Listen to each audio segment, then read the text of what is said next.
नमस्कार दोस्तों, IGNOU smart exam prep पर आपका स्वागत है। आज की यह वीडियो आपके BPCG 174 की पार्ट 2 होने वाली है। इससे पहले पार्ट 1 की वीडियो चैनल पर अपलोड हो चुकी है। अगर आपने उसे नहीं देखा है तो उसे ज़रूर देखिएगा, और अगर आप चैनल पर नए हैं तो चैनल को भी सब्सक्राइब ज़रूर कीजिएगा ताकि हमें मोटिवेशन मिलता रहे और आपके लिए मैं अच्छे कंटेंट्स लाता रहूं। तो चलिए शुरू करते हैं। तो आज का हमारा पहला प्रश्न है, संबंधों पर फंबिंग के प्रभाव की व्याख्या कीजिए। मानव विकास पर मीडिया के सकारात्मक प्रभाव की चर्चा कीजिए। तो आइए पहले समझते हैं कि संबंधों पर फंबिंग का क्या प्रभाव पड़ता है। तो फंबिंग का अर्थ है सामाजिक प्रवेश में किसी व्यक्ति से सीधे बात करने के बजाय उसे अनदेखा करके अपने फ़ोन पर व्यस्त रहना। यह शब्द जो है फंबिंग कहलाता है, और यह फंबिंग शब्द जो है फ़ोन और स्नबिंग से मिलकर बना है। तो आइए अब इसके प्रभाव को समझते हैं। तो फंबिंग के कारण मानव के अंतर्क्रिया में बदलाव आया है।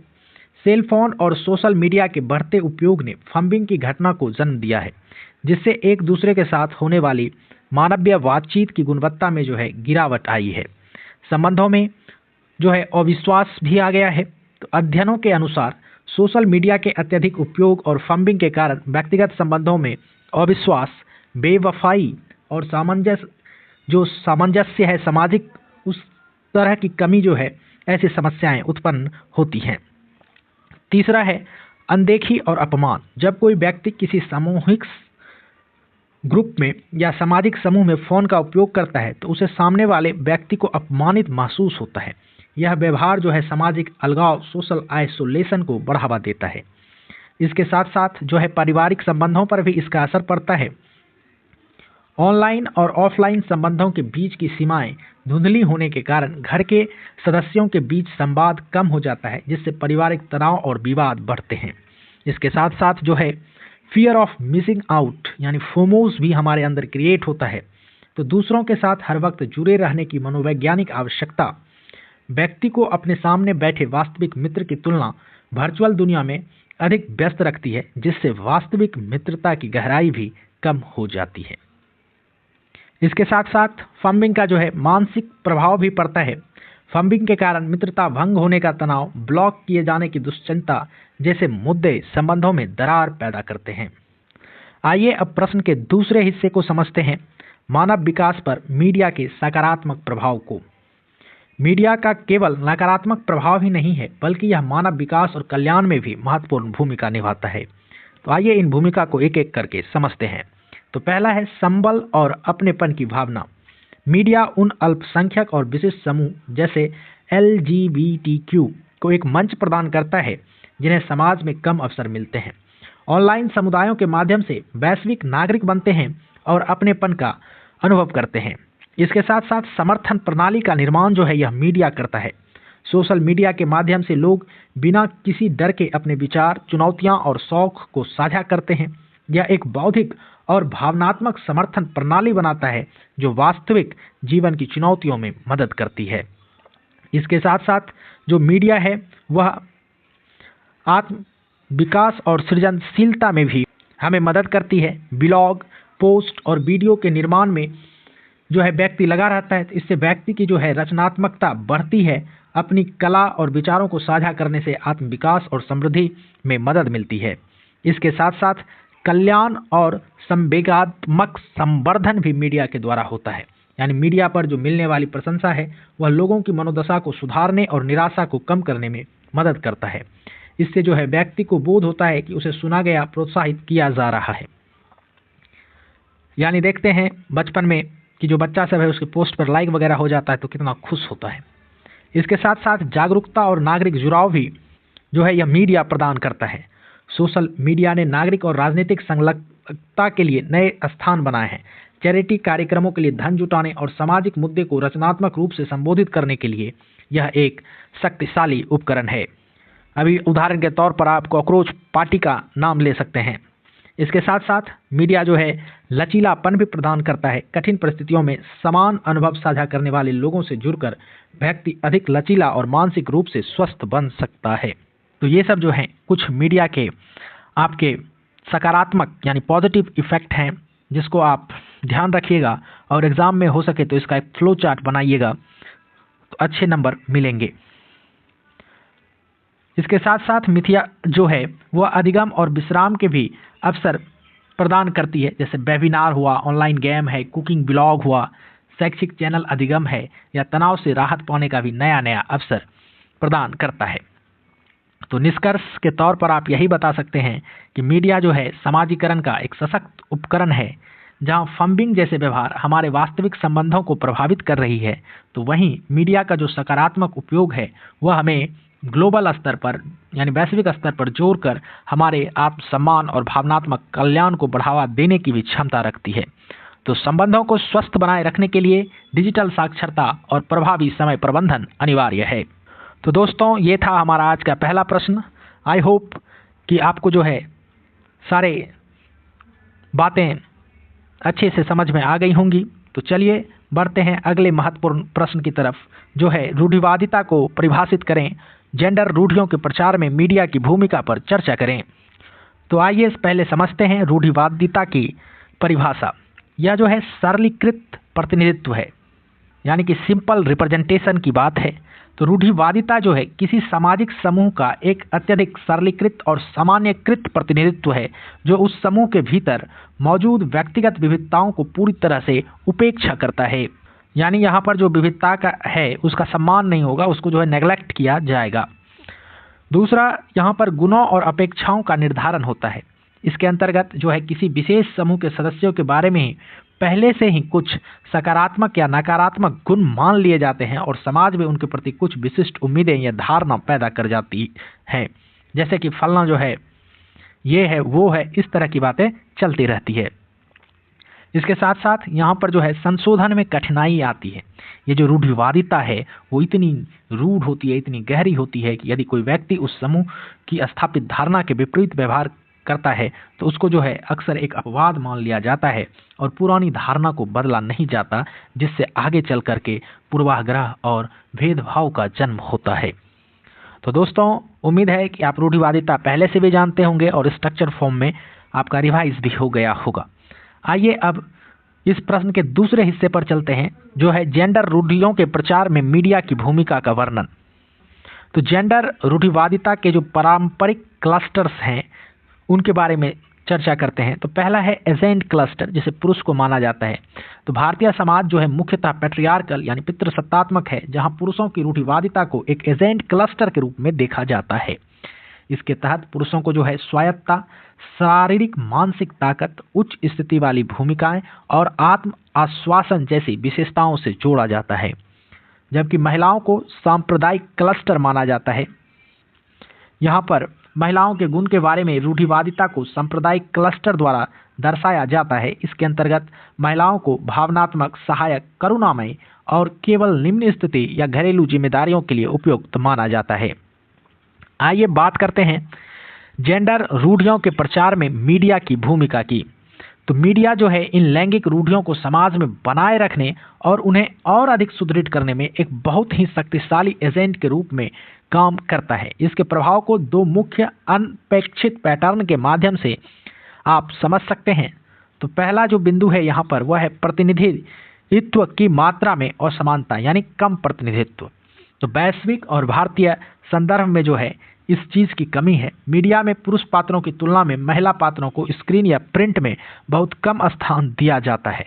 ऐतिहासिक रूप से 1950 से 1970 के दशक में अमेरिकी टीवी पर केवल 20 से 30% पात्र ही महिलाएं थीं।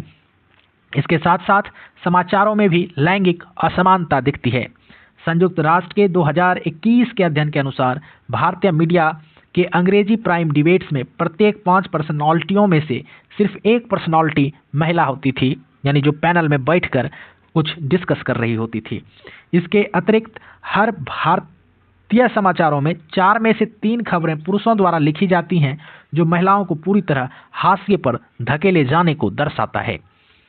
इसके साथ साथ जो है यहाँ पर प्रतिनिधित्व की भी गुणवत्ता में गिरावट देखी गई है, यानी कि रूढ़िबद्ध चित्रण जो है किया जाता है। महिलाओं को घरेलू भूमिकाओं तक ही सीमित रखा जाता है। यानी मीडिया में जो है महिलाओं को आमतौर पर केवल घरेलू कामों, आदर्श पत्नी या आदर्श बहू के रूप में चित्रित किया जाता है।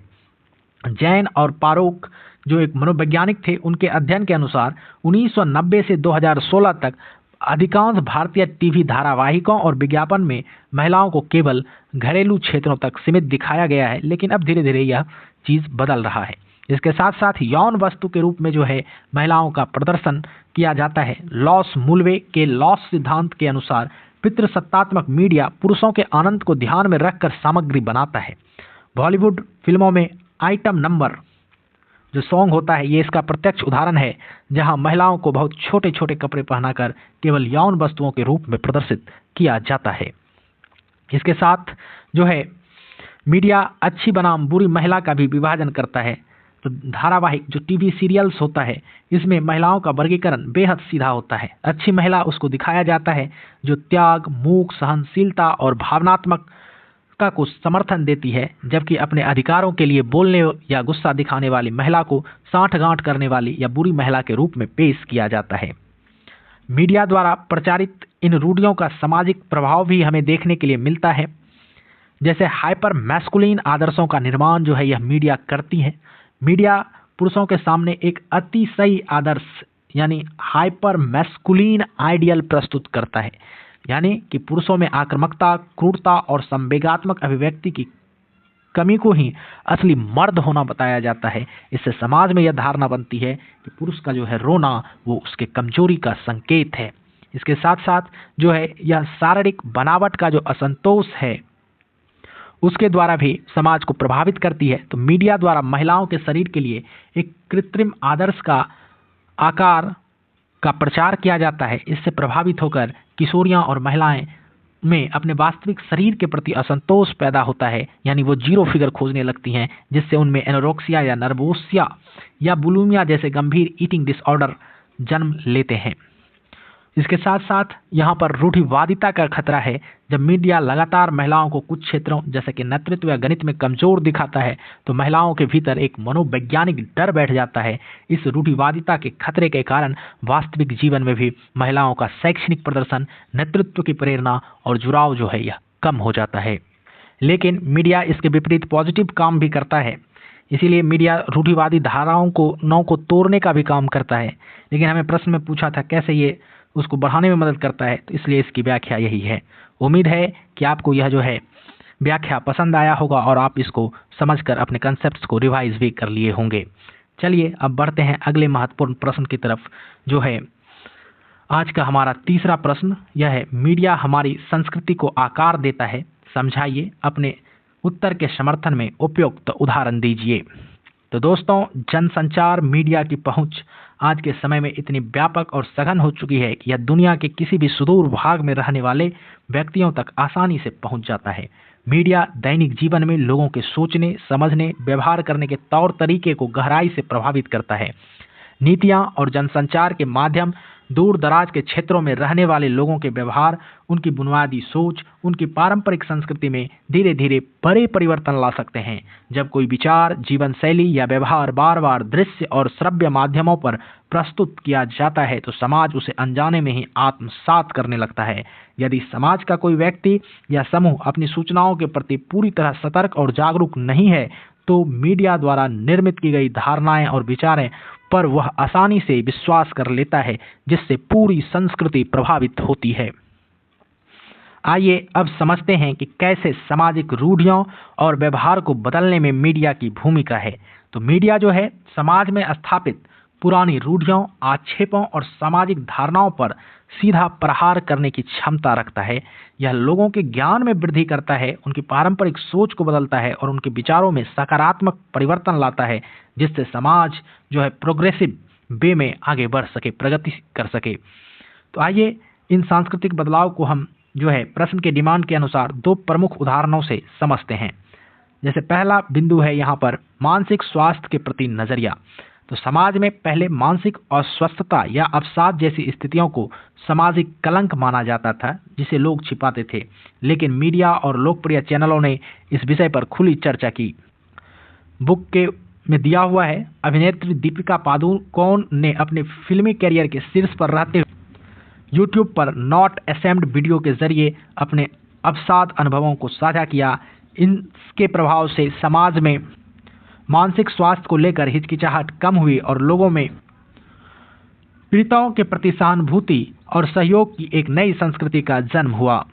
इसके साथ साथ जो LGBTQ+ कम्युनिटी हैं, इनका भी प्रतिनिधित्व की बात करें यहाँ पर, तो पारंपरिक रूप से जो भारतीय सिनेमा और समाज है, इसमें इस समुदाय को या तो उपेक्षित रखा जाता था या उनका मजाक उड़ाया जाता था। लेकिन आज की जो आधुनिक मीडिया है, उसने इन समुदाय की भावनाओं और भूमिकाओं को सकारात्मक रूप से दिखाना शुरू किया। उदाहरण के लिए कपूर एंड सन्स जैसे मुख्य धारा की फिल्म में एक प्रमुख चरित्र को बिना किसी घिसे पीटे रूढ़िवादी तरीके या मजाक के अत्यंत वास्तविक और समलैंगिक के रूप में प्रस्तुत किया गया। इस तरह के चित्रण से पूरे समुदाय को सार्वजनिक क्षेत्र में गरिमा के साथ खड़ा होने का हौसला मिला और समाज जो है अधिक समावेशी बनता जा रहा है, यानी समाज में सबको जो है अच्छी बराबरी का मौका मिल रहा है। इसके साथ साथ जन स्वास्थ्य और सामूहिक आदतों का भी उपनिवेशीकरण भी यह मीडिया करता है। तो संस्कृति का एक बड़ा हिस्सा जो है इस बात पर निर्भर करता है कि समाज स्वास्थ्य, स्वच्छता और बीमारियों को किस नज़रिए से देखता है। जब देश में अज्ञानता या जागरूकता की कमी के कारण रूढ़िवादी धारणाएं संस्कृति पर हावी हो जाती है, तब मीडिया मनोरंजन, शिक्षा, रणनीति के माध्यम से काम करता है। यह रणनीति अल्बर्ट बंडूरा के सामाजिक संज्ञानात्मक सिद्धांत पर आधारित है, जहां लोग अपने पसंदीदा रोल मॉडल को देखकर अपने व्यवहार और आदतों को बदलते हैं। तो इसे जो है हम लोग दो महत्वपूर्ण राष्ट्रीय अभियान के जो केस स्टडीज हैं, इसके माध्यम से समझते हैं। जैसे HIV जो एड्स है, इसके लिए जागरूकता अभियान जासूस विजय के द्वारा चलाया गया। तो ये जो भारत में यौन स्वास्थ्य और एड्स जैसे विषय थे, इस पर बात करना सामाजिक निषेध माना जाता था, जिसके कारण संक्रमण और भेदभाव दोनों बढ़ते थे। BBC, वर्ल्ड सर्विस ट्रस्ट, नाको और दूरदर्शन ने मिलकर जासूस विजय नाम के एक धारावाहिक और हाथ से हाथ मिला जैसे कार्यक्रम शुरू किए। तो इन कार्यक्रम में जो पात्र थे, जो हीरो हीरोइंस थे, उनके माध्यम से कॉन्डम के इस्तेमाल और एड्स के प्रति संवेदनशीलता को खुलकर दिखलाया गया। इसके परिणाम स्वरूप समाज में इस बीमारी से जुड़ी गलत धारणाओं का निवारण हुआ और लोग संवेदनशील विषय पर खुली बातचीत करने के लिए संस्कृति की ओर बढ़े। दूसरा जो है पल्स पोलियो अभियान, यानी यहाँ पर अमिताभ बच्चन जी का भी प्रभाव रहा है। तो वर्ष 2002 में उत्तर भारत के ग्रामीण क्षेत्रों में अफवाहों और अविश्वास के कारण लोग बच्चे को पोलियो ड्रॉप्स नहीं पिलवा रहे थे। तब यूनिसेफ और विज्ञापन एजेंसियों ने मिलकर महानायक अमिताभ बच्चन की गुस्सैल छवि का उपयोग करते हुए 2 बूंद जिंदगी की अभियान चलाया। टेलीविजन पर उनकी बुलंद और डांटने वाली आवाज धिक्कार है हम पर ने ग्रामीण माताओं की सोच पर गहरा प्रभाव डाला। लोगों को उनकी बातों पर इतना भरोसा हुआ कि वे बूथों पर उमड़ पड़े, जिसके कारण भारत से पोलियो का पूरी तरह उन्मूलन हो गया। यह इस बात का जीवंत प्रमाण है कि कैसे मीडिया सामूहिक सांस्कृतिक व्यवहार को पूरी तरह बदल सकता है। तो आइए अब जो है इसके निष्कर्ष पर बातें करते हैं। तो इस विवरण से जो है स्पष्ट है कि मीडिया केवल एक मूक दर्शक या सूचना प्रदाता नहीं है, बल्कि समाज के लिए एक सशक्त परिवर्तन प्रतिनिधि है। चाहे वह किसी बीमारी के प्रति अंधविश्वास को दूर करना हो, किसी हाशिए के समुदाय को मुख्य धारा में सम्मान दिलाना हो, या फिर रूढ़िवादी धारणाओं को तोड़ना हो, तो मीडिया जो है ये सब काम कर सकता है और हमारे सामाजिक मूल्यों और विचारों और समग्र संस्कृति को एक नया, आधुनिक और समावेशी आकार प्रदान कर रहा है यह मीडिया। हालांकि भारत में जो है गोदी मीडिया वाला भी कंसेप्ट है, लेकिन उसको अगर आप छोड़ दें तो मीडिया जो है एक अच्छी चीज़ है। आइए अब जो है 10वें प्रश्न पर चलते हैं, जो आज का हमारा यह चौथा प्रश्न हो रहा है। इससे पहले 3 प्रश्न हो चुके हैं। आशा है कि यह तीनों प्रश्न जो है आपको समझ आ गया होगा और आपका रिवीजन हो गया होगा। तो चलिए यह प्रश्न पर चलते हैं। यह है निष्फलीकरण को प्रभावित कीजिए, उपयुक्त उदाहरणों के साथ मीडिया में निष्फलीकरण की भूमिका की व्याख्या कीजिए। तो निष्फलीकरण जो है गैर मान्यता के ही समतुल्य होता है। इसकी परिभाषा देखते हैं तो यह जो है अदृश्यता की स्थिति है। निष्फलीकरण या गैर मान्यता का सीधा अर्थ मीडिया के भीतर किसी विशिष्ट सामाजिक, जातिक, लैंगिक या अल्पसंख्यक समूह को पूरी तरह से अनदेखा या अनुपस्थित कर देना है। यह जो है अस्तित्व को स्वीकार नहीं करता है। क्लार्क ने इस पर एक थ्योरी दी है और उनके अनुसार मीडिया प्रतिनिधित्व का सबसे पहला चरण होता है जहां मुख्य धारा की मीडिया किसी विशेष समूह के सामाजिक अस्तित्व को समाज के सामने स्वीकार ही नहीं करता है। और यह इसका जो है इस सिद्धांत से जुड़ाव है, तो इस सिद्धांत इसके पीछे जो है गेट कीपिंग और एजेंडा सेटिंग का है। इस स्थिति को मीडिया के गेट कीपिंग सिद्धांत और एजेंडा सेटिंग थ्योरी के माध्यम से समझा जा सकता है, जहां मीडिया के द्वारपाल यानी निर्माता या संपादक यह तय करते हैं कि समाज के किस हिस्से को पर्दे पर लाया जाएगा और किसे पूरी तरह अछूता या अनदेखा छोड़ दिया जाएगा। तो यही जो अछूता और अनदेखा छोड़ने की प्रक्रिया है, इसी को निष्पलीकरण कहते हैं।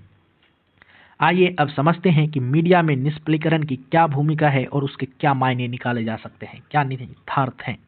तो मीडिया जो है समाज का दर्पण होने का दावा करता है, लेकिन जब वह किसी समूह का निष्पलीकरण करता है तो उसे जो है उस समूह को गंभीर सामाजिक और मनोवैज्ञानिक परिणाम भुगतने होते हैं। तो आइए इनकी चर्चा करते हैं। तो सबसे पहले जो है उस समूह को सामाजिक हाशिए पर धकेल दिया जाता है। जब कोई समूह मीडिया में दिखाई नहीं देता तो बहुसंख्यक समाज के भीतर उनके मुद्दे, संस्कृति और समस्याओं के प्रति संवेदनशीलता समाप्त हो जाती है और वे सामाजिक रूप से हाशिए पर चले जाते हैं। इसके साथ साथ जो है निष्पलीकरण रूढ़िवादिता का आधार बनता है।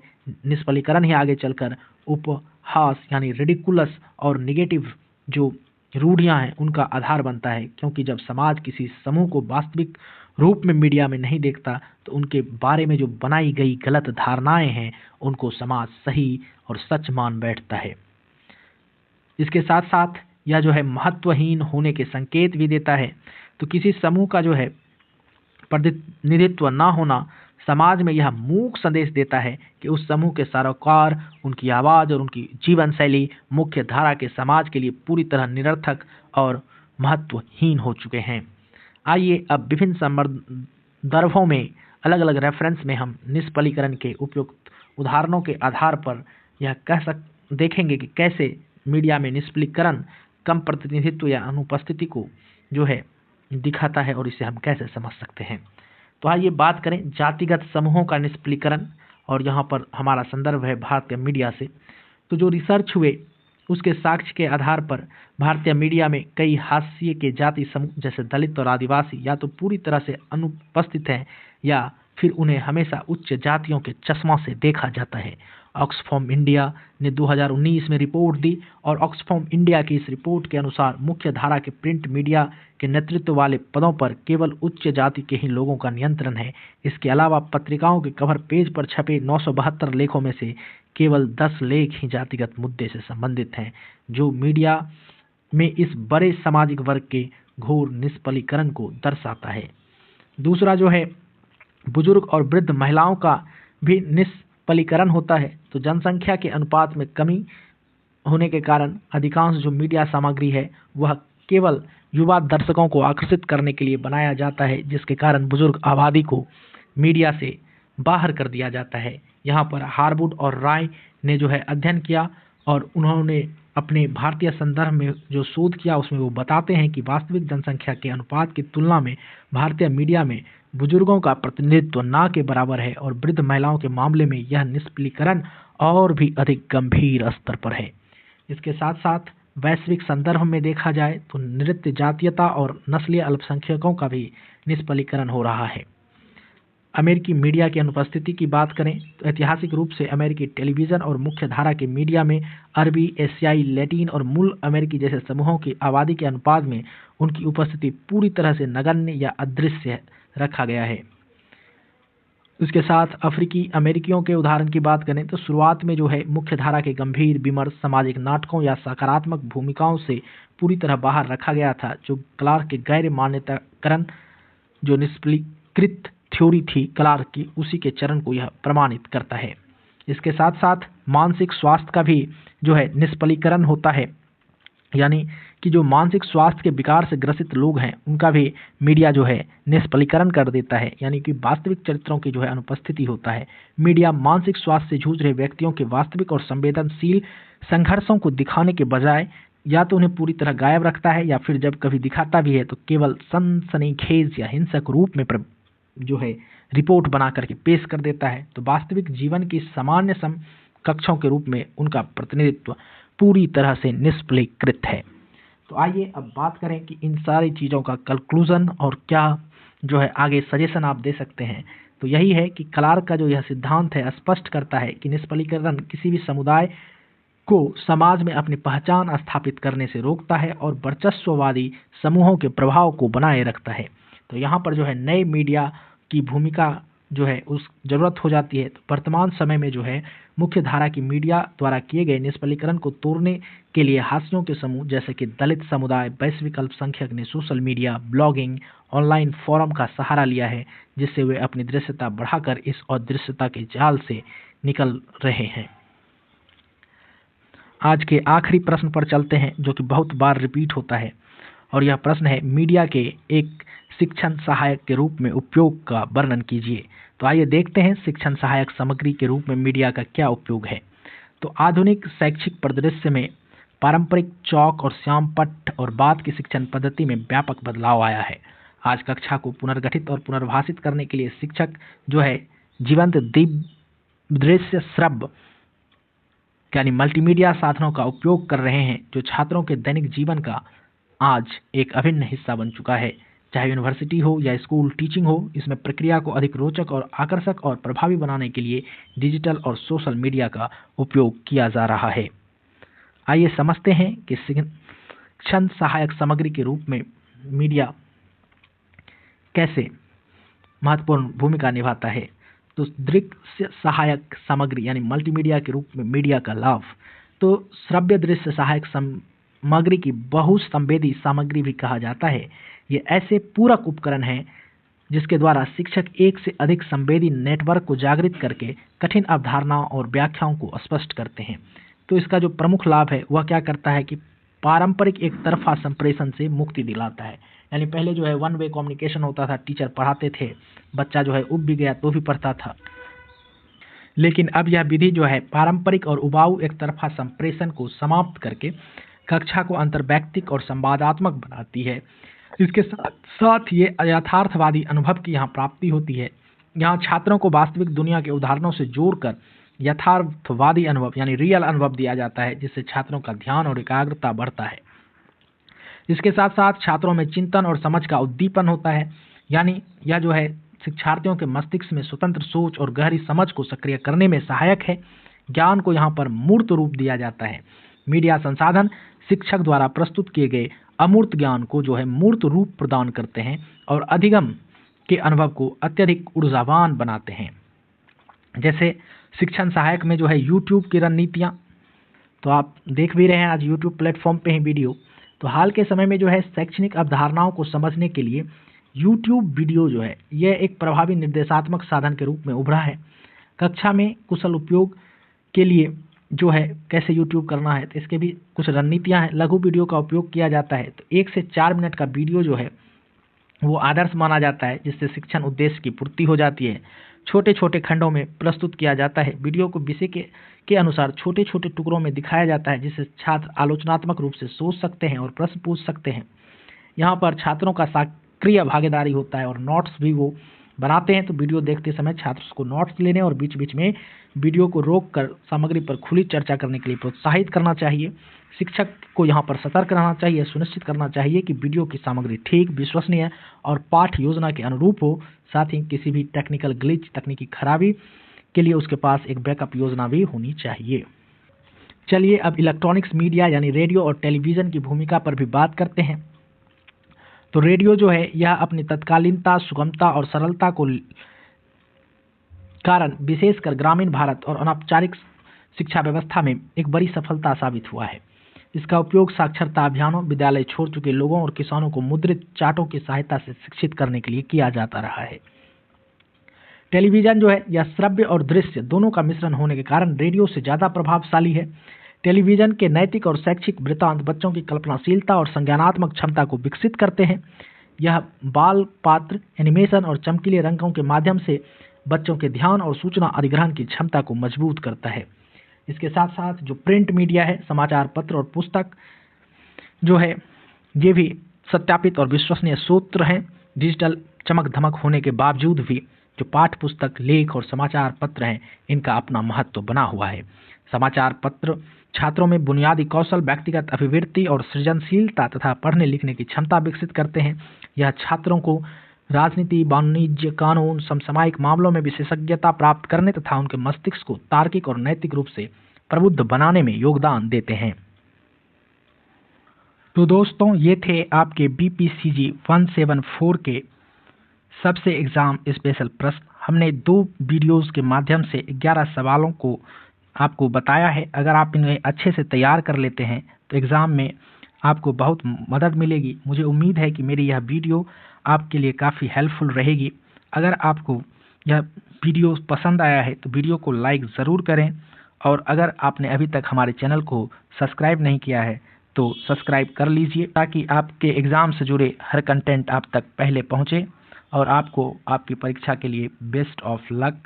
और उम्मीद है कि सारे प्रश्न आएंगे ही आएंगे। चलिए फिर मिलते हैं किसी अन्य सब्जेक्ट के मोस्ट इम्पोर्टेंट क्वेश्चंस के वीडियो के साथ। तब तक पढ़ते रहिए, पढ़ते रहिए। जय हिंद।